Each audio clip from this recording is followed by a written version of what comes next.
এটি একটি WGP mini UPS দেখতে পাচ্ছেন 5912 ভ্যারিয়েন্ট।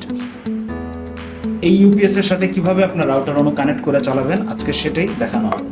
প্রথমে এই রাউটারের সাথে 12 ভোল্টের একটি চার্জিং অ্যাডাপ্টার দিয়ে কানেকশন দিয়ে দিচ্ছি। দেখতে পাচ্ছেন ইউপিএসটি এই মুহূর্তে বন্ধ রয়েছে, কিন্তু যেহেতু এটি একটি অনলাইন ইউপিএস, যখনই আমি এটাকে পাওয়ারে আনবো এটির সাথে সাথে পাওয়ার অফ করবে। দেখতে পাচ্ছেন এটার লাইটগুলো ব্লিঙ্ক করছে, 3 দাগ এটা চার্জ রয়েছে এবং শেষের বাতিটা ব্লিঙ্ক করছে। এখন ইউপিএসটি পাওয়ার পেল। আমি এটাকে আমার যে 9 ভোল্টের রাউটার রয়েছে এই রাউটারে কানেকশন দিই। আমি পোর্টটিকে 9 ভোল্টে কানেক্ট করি। 9 ভোল্ট থেকে 9 ভোল্ট রাউটারে কানেক্ট করছি। দেখতে পাচ্ছেন এটার পাওয়ারের সবগুলো বাতি জ্বলে উঠেছিল এবং এখন আমরা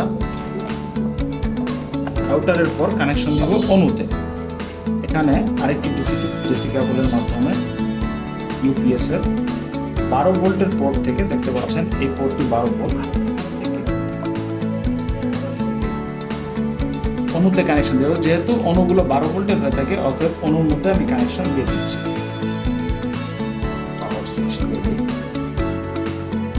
খুবই হালকা আলোতে দেখা যাচ্ছে যে গ্রিন লাইট জ্বলে এসেছে।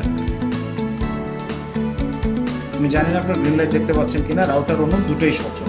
পাশাপাশি এই ইউপিএস এর সাথে আরো একটি ইউএসবি পোর্ট খালি রয়েছে, যেটি 5 ভোল্টে থাকে। এই 5 ভোল্টের পোর্ট থেকে আপনি যে কোনো রাউটার চালাতে পারবেন যেগুলো 5 ভোল্টে চলে, যেমন আসুস ব্র্যান্ডের কিছু রাউটার থেকে সেগুলো 5 ভোল্টে চলে। পাশাপাশি এটা থেকে আপনি আপনার ফোন চার্জ করতে পারবেন। আমি এখন এটাকে ফোনের সাথে কানেক্ট করছি। ফোনে কানেকশন দিয়ে দিই।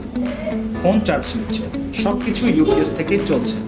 এখন আমি আরো নিশ্চিত করতে এই ইউপিএস থেকে চার্জিং অ্যাডাপ্টারটা খুলে, ইউপিএস থেকে আমি চার্জিং অ্যাডাপ্টার খুলে নিলাম। এখন সম্পূর্ণ দেখতে পাচ্ছেন ব্যাকআপে চলছে। যদি আপনাদেরকে আমি আরেকটু শিওর করতে লাইট অফ করে দেই, দেখতে পাচ্ছেন এখান থেকে রাউটার সচল, অনু সচল এবং যদি ফোন দেখাই দেখতে পাচ্ছেন এই ফোনটিও কিন্তু চার্জ নিচ্ছে। এই যে চার্জিং সাইন দেখা যাচ্ছে। বা আমি যদি এটাকে খুলে আবার কানেক্ট করি,